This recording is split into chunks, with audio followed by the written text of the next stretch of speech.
Specific, মাননীয় মন্ত্রী specific ভাবে বলবেন কি কবের মধ্যে আমরা এই মহাসড়কটি প্রশস্ত হবে?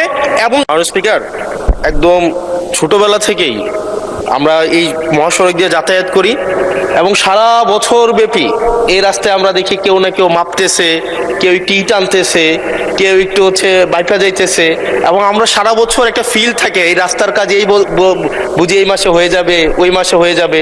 এবং এটা মোটামুটি আজকে আমার জীবদ্দশায় আমি 20 বছর ধরেই দেখে আসতেছি মাননীয় স্পিকার। এবং আজকে আমাদের মাননীয় মন্ত্রী যে উত্তর দিলেন, মাননীয় সদস্য, গত 20 বছর তো বিএনপি ক্ষমতায় ছিল না, আপনি সরাসরি প্রশ্ন করুন।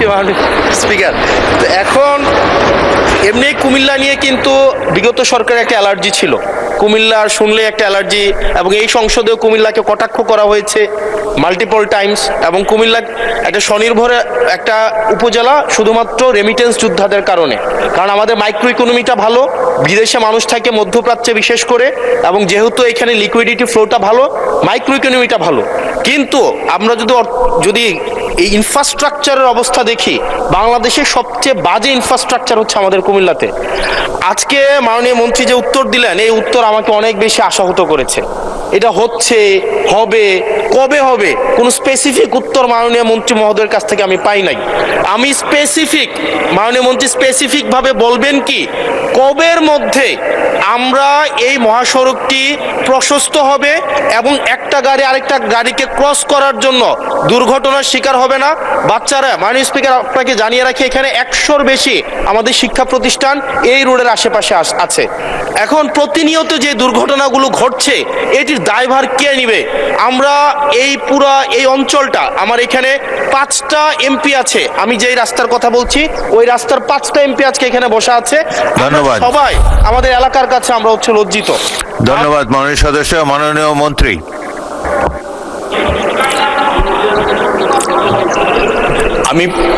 ধন্যবাদ মাননীয় স্পিকার। আমি প্রথমেই উল্লেখ করেছি যে এটি একনেকে পাশ হওয়া একটি প্রকল্প, যার দৈর্ঘ্য 82.68 কিলোমিটার। কিন্তু জিওবি ফান্ড এবং ভারতের যে অর্থায়ন লাইন অফ ক্রেডিট, সেই ফান্ড প্রত্যাহার হওয়ায় এই প্রকল্পটি এই মুহূর্তে অর্থায়নের নিশ্চয়তা নেই। আমরা জিওবি ফান্ড থেকে করব নাকি অন্য কোনো জায়গায় অর্থের যোগান দিব, সেই ব্যাপারে কাজ করছি। তবে 28 কিলোমিটার যেটা কথা আমি বলেছি, সেটির কাজ চলমান আছে এবং সেটি বাস্তবায়ন হতে চলেছে। বাকি যে অংশটা আছে সেটা আমরা ফান্ড সার্চ করছি, ফান্ডের নিশ্চয়তা হলেই দ্রুততম সময়ে শুরু হবে। যেহেতু একটিকেও আপনার অনুমোদিত প্রকল্প, অথবা আপনি ধরে নিতে পারেন সরকার এই প্রকল্প বাস্তবায়ন করবার জন্য দ্রুত গতিতে সরকার কাজ করছে। ধন্যবাদ মাননীয় স্পিকার। ধন্যবাদ মাননীয় মন্ত্রী। যদি পরাজিত আওয়ামী লীগ আবার এই সংসদে কোনদিন ফিরে আসে, সে যদি দাবি করে যে 24শে জুলাইয়ের গণহত্যার কথা বলা যাবে না, তার গা থেকে, তার হাত থেকে কিন্তু রক্তের দাগ মোছা যাবে না। ঠিক তেমনি 11 দলীয় জোটের প্রধান দল হিসেবে জামায়াত ইসলাম সহ তাদের সকল সহকর্মীদের মনে রাখতে হবে যে তারা 1971-এর মহান মুক্তিযুদ্ধের বিরোধিতা করেছিলেন। আজকের বাংলাদেশের সংসদের এই যে বৈচিত্র্য, এই বৈচিত্র্যের সঙ্গে বিগত 12টি জাতীয় সংসদের তেমন কোনো মিল খুঁজে পাওয়া যাবে না। 12টি জাতীয় সংসদের নির্বাচনের আগে এবং পরে, সংসদের ভিতরে এবং বাইরে সবসময় রাজনীতিটা ছিল কিন্তু একটা দ্বিদলীয় কাঠামোর মধ্যে। কিন্তু এই প্রথম বাংলাদেশের রাজনীতিতে ভোটের পরিসংখ্যান থেকে শুরু করে আমরা যদি এই সংসদের চিত্র দেখি, এবং পালিয়ে থাকা ফ্যাসিবাদের সমর্থক ভোটারদের মধ্যে যারা বিরাজ করেন, তারা এবার কোথায় ভোট দিয়েছেন আমরা জানি না। তবে জামায়াতে ইসলামী বাংলাদেশ সহ তার 11 দলীয় জোটের এবারের নির্বাচনের যে জাদুকরী সংখ্যা, তা দেখে এটা একটা গবেষণার দাবি রাখে। কেননা জামায়াতে ইসলামী বাংলাদেশ স্বতন্ত্রভাবে যতবার নির্বাচন করেছেন, ততবারই 5% মধ্যেই কিন্তু তার ভোট সীমাবদ্ধ ছিল। এবারের নির্বাচনেই তার ভোটের পরিসংখ্যানটা পরিবর্তন হয়েছে, যে মুহূর্তে বাংলাদেশ আওয়ামী লীগের সমর্থকরা, ভোটাররা বাংলাদেশে নির্বাচন করতে পারে নাই, ভোট দিতে আসে নাই।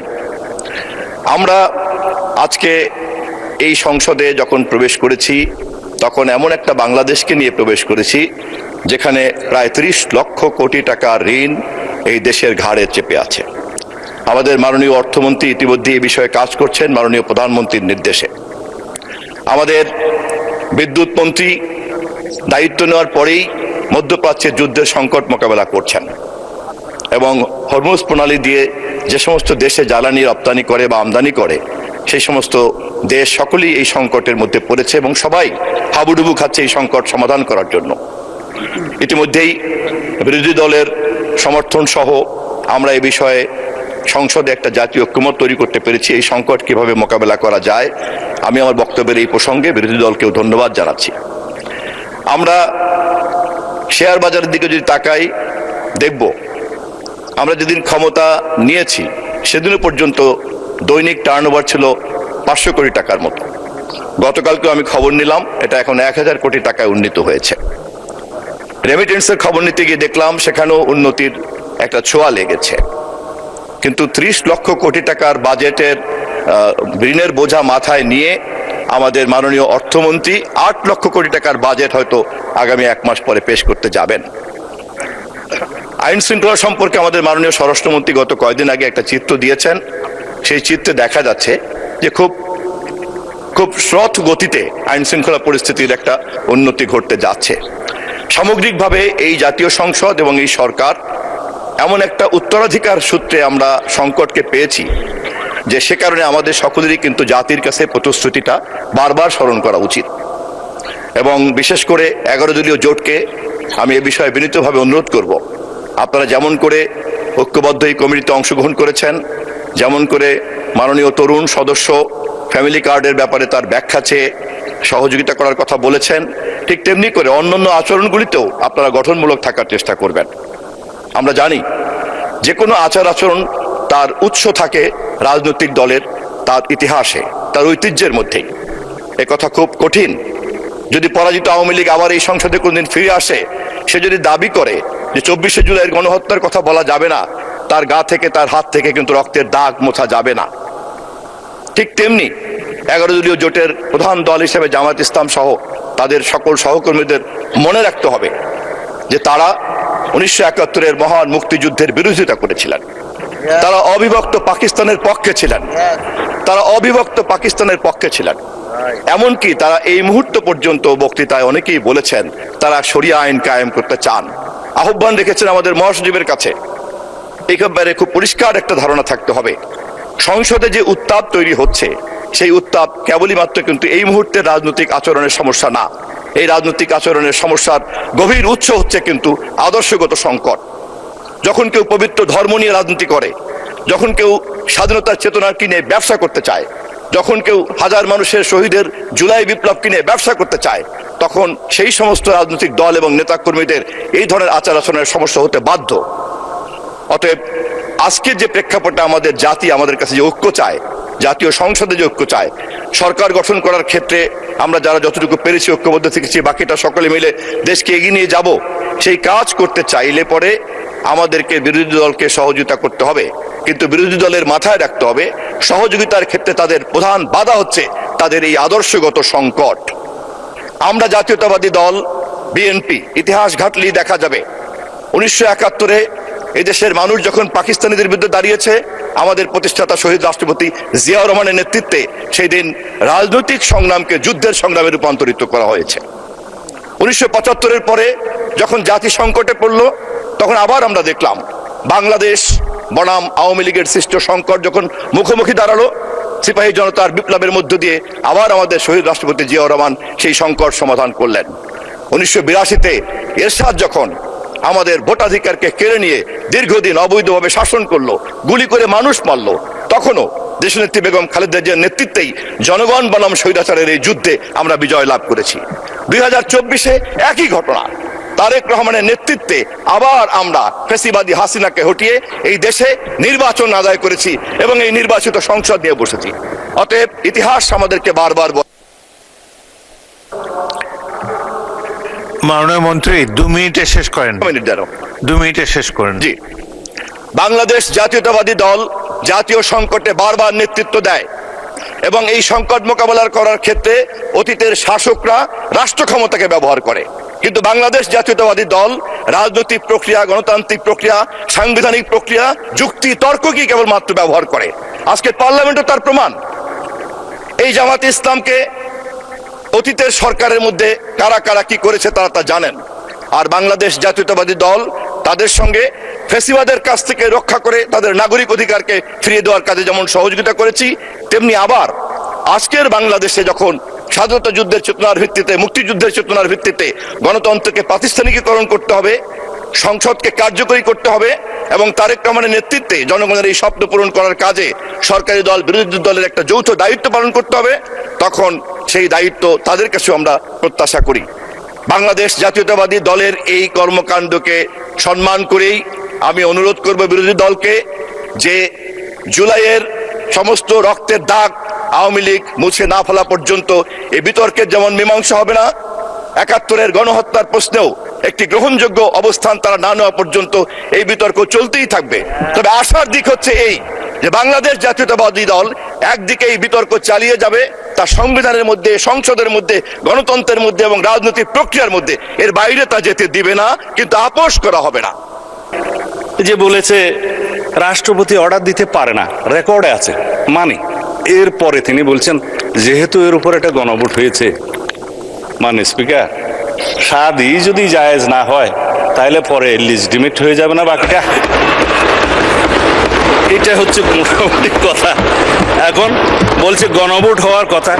হ্যাঁ, আমাদের মাননীয় সংসদ সদস্য জুনায়েদ সাকি সাহেব, আরো অনেকে এখানে যারা ঐক্যমত্য কমিশনের মধ্যে, জাতীয় ঐক্যমত্য কমিশনের মধ্যে কাজ করেছেন, সদস্য ছিলেন, বিভিন্ন পার্টিকে প্রতিনিধিত্ব করেছেন, ছিলেন, শাহাদত সাহেব, সেলিম সাহেব আছেন, আমাদের মাননীয় সদস্য তাহের সাহেব আছেন, আরো অনেকে আছেন।